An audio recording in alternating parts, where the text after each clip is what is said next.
Hello, my name's Simon Crafar. We're in Portugal at Portimao Circuit in the Team Gresini Racing MotoGP garage. And this week's Tech Talk is about bike setup, motorcycle setup. And it's not everything about motorcycle setup because we'd be here for hours. It's about the setup changes that I'm reporting from pit lane in the live coverage. So in the hope that your viewing pleasure is better and you understand a little bit more about what I'm reporting. So what I've done is done a little bit of a diagram over here next to Enea Bastianini's machines, DG's machine right here. So the numbers that are important about bike setup, I've drawn this a little, sorry, it looks more like a hill climb motorcycle, but if you can see the red lines, one through the center of the axle down, one through the crankshaft here, down.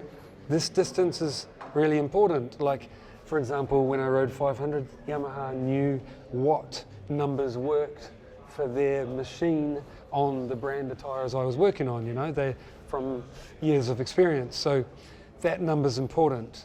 And then you've got the swing arm pivot, you know, crankshaft swing arm pivot, and the center of the rear axle. This number, like the distance, is important. And we're going to get back to that. For example, these distances, if you're too big on the front, you can brake and stop the bike, but it won't turn quite as well. As you come shorter, the obviously weight increases on the front tire because you're putting more of the engine on the front tire and the rider. But as you get shorter, you feel the bike turn better. But it gets to a certain point when you're braking on an angle that it just bulldozes that front tire straight ahead, you know. So you're trying to find the happy medium in there, you know. And on the back, for example, the distance here, the longer the swing arm gets, the better it is for wheelie, meaning it wheelies less. The shorter it is, the more it wheelies, but the less it turns if it's long, you know. So you're always trying to find the right thing there. Also, things like the rear is more predictable when it's long, you know, because it's easier to slide. A little bit less weight on it, but when it's short, you get more grip, but it's more snappy, you know. Lots of things like that. So what I wanted to explain today is the things that I'm looking for that they change. For example, let's start with the rear swing arm. I can tell they've gone a longer wheelbase because I've made a close-up of the swing arm, the rear axle here, and you can see easily where the rear axle is in the slot, you know. So what they do to change that is chain length. They'll put another link in, it'll go from here to there, you know. So, and they've made the swing arm longer because they're probably having a problem with wheelie off corners, you know, or stability somehow. And the longer they go, there's less weight on the rear. Sometimes it spins more, but they get less wheelie. It's a balance.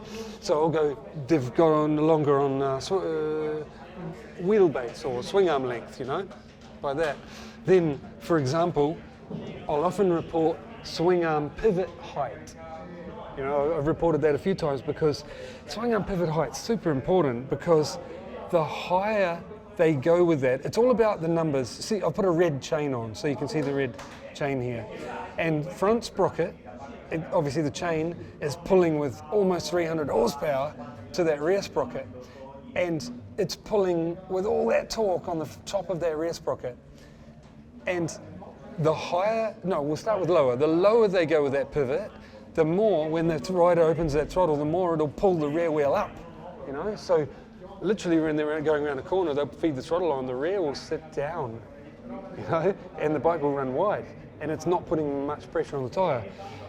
Then if they go up with the swing arm pivot, then the more they open the throttle, there'll be a crossover point in the middle, but when they go extremely high, for example, when they open the throttle, it does the opposite. It pulls the rear wheel down, forces it into the road, and, you know, extreme point, the rear spring doesn't even have to work because it's all chain force, forcing that tyre into the road. Then the tyre will start squashing, you know, and then they'll get pumping off the corner. But the happy medium in there, they'll find the right grip without pumping, without squatting. So they're always looking for that. And you think they go to different tracks, sometimes they run, I mean, they can change it internally, but if they change sprockets, then they've got a program to help them work out where to put the pivot to get it back in that sweet spot. So it's easy to get lost, as you can imagine. So what I'm looking for when I say, hey, they've changed pivot height, they're looking for grip normally. I'll show you here. It's easy for me to see because front and rear sprocket, okay, swing arm is bolted in the chassis, but it's not bolted in one spot. Again, they can move it high or move it low or in the middle with that bolt. So I can see it in that slot. And I'm saying, oh, they're mucking around with pivot height, normally looking for grip or stability, you know, pumping, but basically it's about chain force. Then I will report, say, front ride height. So basically the front ride height is the fork sticking through here, you know. That's important because, for example, if they go low on the bike, so the forks are sticking through more, close up of it here. The distance, I'm looking for the distance of the forks stick through the triple clamp, okay? Front forks. So if you come up here, the lower they go, so the more the forks stick through, the lower center of gravity, and the steeper the fork angle, okay, and the more weight on the front. And the bike turns more and more and more like that, but it's harder to stop because the front's low, the rear comes off the ground. Sometimes it'll push the front because it's too much weight on the front tyre. So they're looking for that sweet spot where it doesn't push the front, but it turns well, and they can still brake, you know. So what else? So let's move to, yeah, like I said, I can spot that from, I get to know each bike, each rider, where they run it, you know, and what their experience. They'll often have two bikes and they're running different ones, so they're looking for that sweet spot. The other thing is that triple clamp that holds the forks. What else? It's called a couple of different things, but I use it as called a triple clamp because it's bolted 3 places. The forks poke through. This is a looking down on top view of that. So the center of the forks line through there, and the center of where it bolts through the chassis, you know, that where it turns on, that distance is the offset, you know, so that gives you trail. And you've got to have that on a motorcycle, be unstable, and it helps it turn by itself. So they are looking for that sweet spot again with the trail.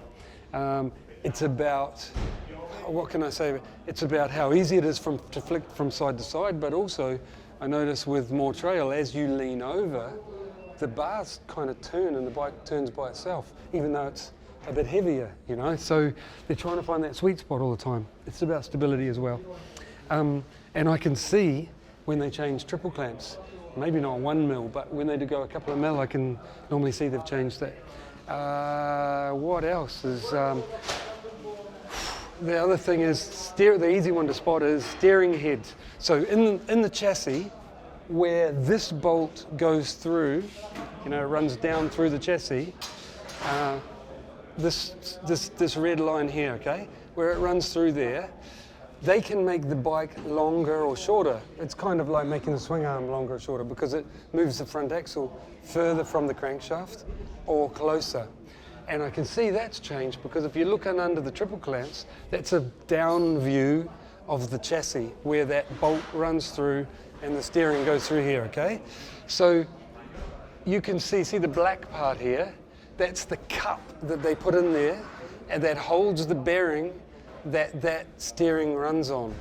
And by, like for example, that cup is making the chassis shorter, the front closer to the rider, the numbers from center of axle, center of crankshaft shorter.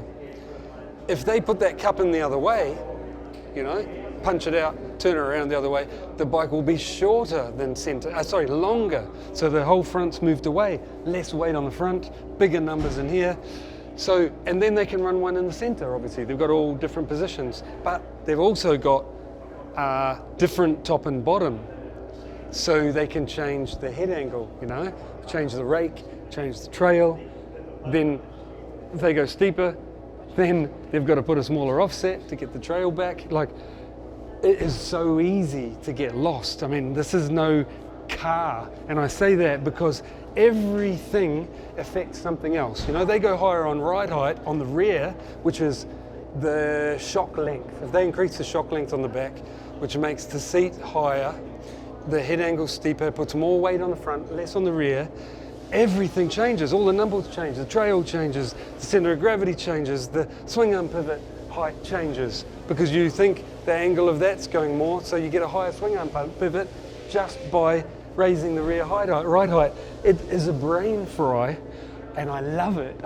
I love it. I'm lucky enough to have felt these changes, you know, and work with awesome mechanics to try and understand. There's something else that is obviously crazy important, because center of gravity, you know, they can make the bike higher, even front, rear, or both, and raise that crankshaft off the ground. And the bike, one feeling I felt was it's a little bit slower from side to side because it's moving more distance, you know, it's higher, going harder, takes longer from side to side. But when it's on its side, it wants to stay there. You don't have to hold it down as a rider. And so they can change all these things. And the thing that is amazing about bikes is, say the center of gravity is here somewhere, but then you put a rider on it, and the rider is the biggest effect of all. The rider changes everything, you know? And so with him, where he positions or she positions themselves on the bike, changes that center of gravity, you know? So maybe it's here, or maybe the rider, that's why you see now that they're working with the tank will come further back and hold the rider back, or the seat here, or the knee supports here, because the rider affects all the numbers. It's probably the most important thing there. So just to summarize again, swing arm pivot is what I'm reporting, whether I see it going up and down. Swing arm length, you know, so wheelbase. Steering head, so they've got the longer bike or shorter bike, or steeper, you know, steeper head angle, more kicked out. The offset and rear ride height, they're the things I'm reporting from pit lane, and I hope it helps the viewing pleasure. Hope you enjoyed the video. We'll see you next week at Jerez for the next Tech Talk. Bye for now.